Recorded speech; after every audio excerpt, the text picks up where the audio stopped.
So up next, we have Nick Zeman, and he is the Ethereum author, co-founder of KBT organization, and creator of ERC 6008 and 9.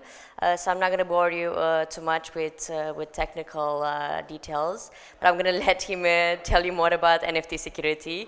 So as he's setting things up there, please welcome him with a round of applause. There we go. Marvelous, marvelous. So, as mentioned, my name is Nick Zeman. I'm here on behalf of the KBT organization. And what we focus on is building scalable decentralized asset security. In short, KBT stands for key-bound tokens, and we're responsible for the production of ERC 6808 and ERC 6809.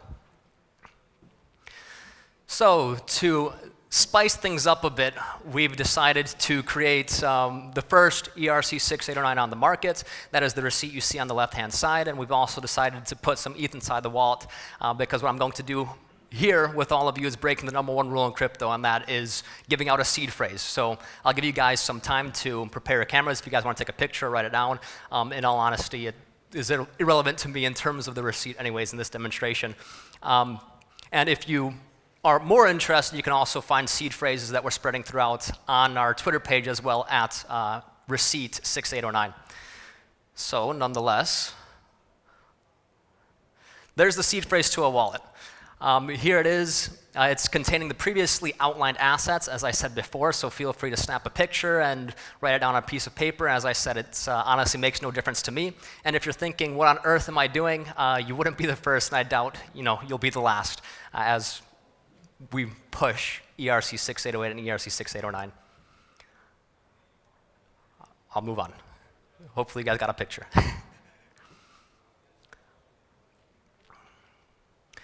So I'll start off with an intro to KBTs as a whole and how we got started, and this idea emerged.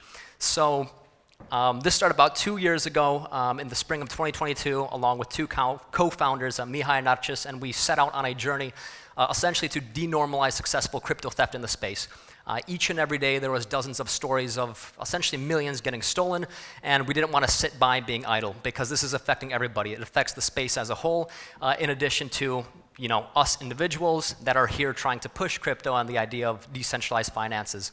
So even if theft perhaps didn't directly affect you, I'm sure you probably know somebody within the space, either indirectly or with someone, friends, family, loved ones, etc. And the fact that we have talks nowadays about regulation, it is an apparent issue because everybody's talking about theft, and the idea that it is so synonymous, crypto and theft, is a major issue that we have to overcome some way, somehow.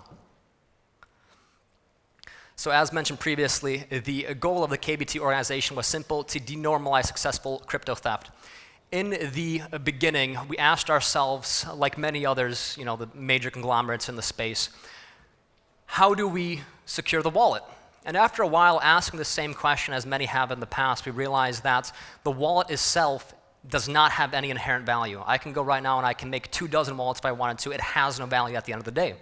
The question that should be asked is, how do we protect the asset? That is what has value. It's your USDC, it's your Bored Ape, it's the asset that you actually purchased for something. That is where the security and where our approach was different. Because after, at the end of the day, I should say, the assets are what have, what you've paid for, not the wallet itself.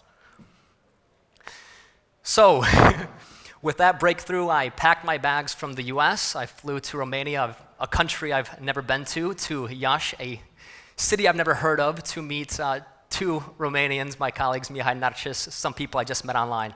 And I must say, when I told this to the customs officer that I'm going to pack my bags and meet these strangers that I met on the internet, she was not happy whatsoever. So, a bit of a joke there. And thus our 2-year journey began. I met up with Mihai Narcis, some of the brightest people I must say that I know, and some of the most talented pair of devs that I've ever come across in the world of both Web2 and Web3.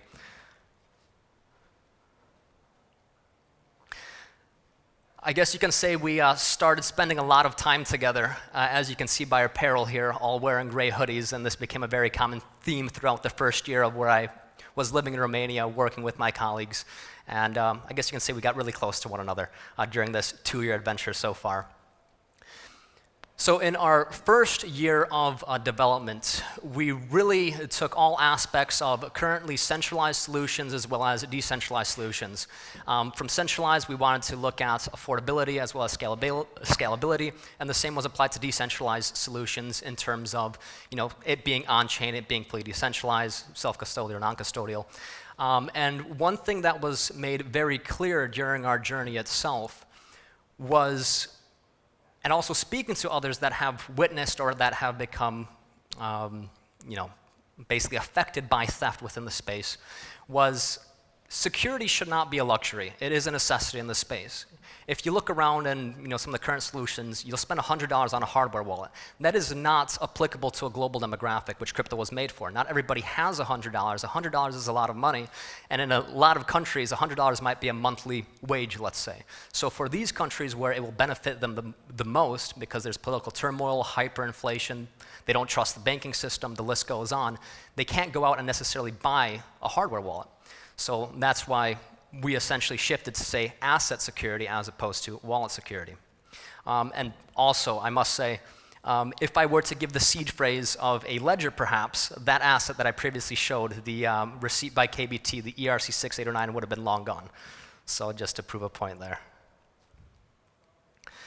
So after we felt like we knew enough within the first years of basically developing and creating and looking at various solutions and ideas, we ended up going through the Ethereum Improvement Proposal process. That's known as EIP.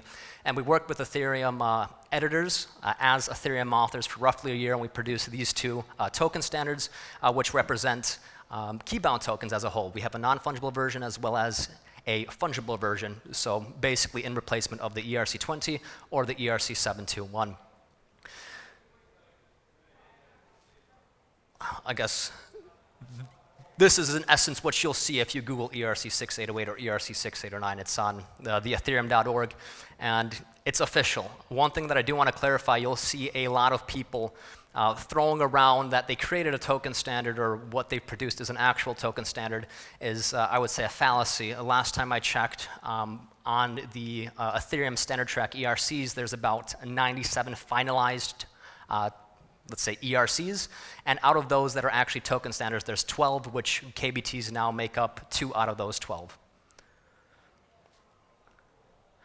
I guess let's move on. So what is actually the thing that I'm talking about here, which is key-bound tokens? So firstly, as I mentioned before, they are officially recognized, and in essence, what they do is they provide a 2FA security system built directly into the assets themselves. Therefore, you have the ability, no matter how many assets you have built within that smart contract, whether you have 10 million tokens or 1, to turn on that KBT security, that 2FA system, and the same is applied for NFTs. If you have 1 NFT or if you have 100, you simply, with a click of a button, can add 2 key wallets, which become these 2FA administrative wallets. And that's one thing we wanted to take into consideration, was the scalability aspect of it. If you look at something like Ledger or hardware wallets, you have to have shipping logistics, you have to have a verified vendor, and then of course, if you look at centralized solutions, you actually have to get the user on board. With KBTs themselves being fundamentally built within the asset, it's completely up to the user if he wants to activate it or not, and it's given right off the start. As we did go through the EIP process as outlined before, and we went through Ethereum, we are completely EVM compatible and compliant, which consists of over 50 blockchains such as BNB Chain or Polygon or Bittream, list goes on, as well as any EVM wallet, MetaMask, Trust Wallet, Coinbase Wallet. And on top of that, because we inherit previous functionality or the standards, the ERC20 for the 6808 and the ERC721 for the 6809, we had the ability to integrate within the previous DApp infrastructure that was laid out in the past. So we worked flawlessly on OpenSea with Uniswap, and really our mentality behind it was, why should they change for us? At the end of the day, these companies have built a reputation, they've built a name, they've spent tens of thousands of hours developing these platforms, these systems. They put in tens of millions, if not hundreds of millions, to actually make it a nice user experience. So why should they have to change for us when it was simpler for us to conform to them? And that's one of the things that we took into consideration during the creation process of KBTs. So in our decision making, as I outlined before, one of the things that we wanted to make sure is that it would be affordable. In our most recent testing on Ethereum mainnet, to activate the 2FA security for a whole entire asset classification, as mentioned, doesn't matter if you have 1 token or if you have 10 million, it costs about $2 to turn on all of those and activate the 2FA security. If you're on, let's say, a BNB chain, it costs cents. If you're on something on Polygon, it costs pennies. And once again, it is up to the user to decide if they want to activate it. It is completely optional. And customizable, that is as well. You can dictate how many tokens you actually want to authorize and send out, or which NFT ID, which asset is supposed to receive it, or address is supposed to receive it, I mean. And in addition, you can also limit decentralized applications. So if you want to set a criteria for, let's say, OpenSea using your assets on your behalf, you can do so. You have the ability to say, essentially, OpenSea can use your assets for X amount of time, and it can commit X amount of transfers. So it mitigates the use of something like revoke cache, where every time you connect to something, you have to go and disconnect, which becomes a lengthy process. In our approach, we attempted to be proactive instead of reactive to the situation. Of course, this is just the foundational pillar, KBTs as a whole. During our process, we've identified 3 key demographics. You have, of course, new creators and founders that want to build, which ERC 6808 and ERC 6809 are a viable option. There's also the demographic of previously established projects that utilize ERC 20 or ERC 721, where we have the ability, or we would like to have the ability, to upgrade and migrate those users onto a secure standard, because once again, there's no negative to using these. If the user doesn't want to turn anything on, he doesn't have to. And of course, you have your day traders and your flippers, where we have essentially that safe transfer functionality, where we want to create an ecosystem where you're safe on each transaction when working with these decentralized applications. And I guess now kind of the reality, or at least my reality, of where crypto is headed. I don't want to bore you with all the previously mentioned dApps. Of course, we can have discussions afterwards, or I'll take questions if you're curious about that previously laid out dApp infrastructure. Nonetheless, we may very well right now be on the path of changing this space as a whole. It takes builders and creators alike to come up with new solutions, but just because you create a solution doesn't mean that it is going to be applied. So at the end of the day, if we want to change the space for the better, it's going to come down to all of us educating one another, stating, hey, look, this is an option for security, and it's going to take a group effort. That's the matter of fact, you know. And one key thing to point out when it comes to the rate at which security actually evolves and when compared to, let's say, these malicious attackers. Malicious attackers are in constant competition with one another day in and day out. They're always trying to think of new systems on where they can create a better phishing link, a better website, a better scam to actually steal your funds, our funds as a whole. They are in constant competition, and they have no means of slowing down, because why should they? If you compare that to the security in the state, you know, you have these multi-million-dollar conglomerates, multi-billion-dollar conglomerates, some of them, where they're already made their millions recycling using the same strategy. Maybe it's a different color of a ledger, but nonetheless, the technology has pretty much stayed the same as a whole. And to add emphasis to that, because security in Web3 is a billion-dollar market, it's truly a shame that, you know, it essentially took 3 guys that got fed up with crypto theft to stand up and say, hey, what can we do about this? You know, and I don't want to be like an inspirational story, but that's the reality of crypto. All of us here are in the same space, and we all have to build together and think of new solutions, because nobody's going to do it for us. Once there's a mainstream solution implemented by some big conglomerate, they're going to stick with that. They're going to stay with the same revenue model. They're going to rinse and repeat, and they're just going to milk it as long as they can until something new comes along that will potentially replace them. And then that fear comes in with these companies, and they're like, okay, how do we upgrade and update our systems? And in my personal opinion, I truly do fear that this thing, you know, crypto that started off giving power back to the people, a potential utopia will very quickly become a dystopia. potentially even with complete government control. All it takes is one federal warrant, and the U.S. government can say, okay, Uniswap is a black market now, and you have to make every transaction through the U.S. government DEX, essentially, or if that's going to be with OpenSea and the U.S. government version of NFTs. And the laws that are being made today out of panic are the same laws that can be used, misused, and abused in the future by any malicious government actor.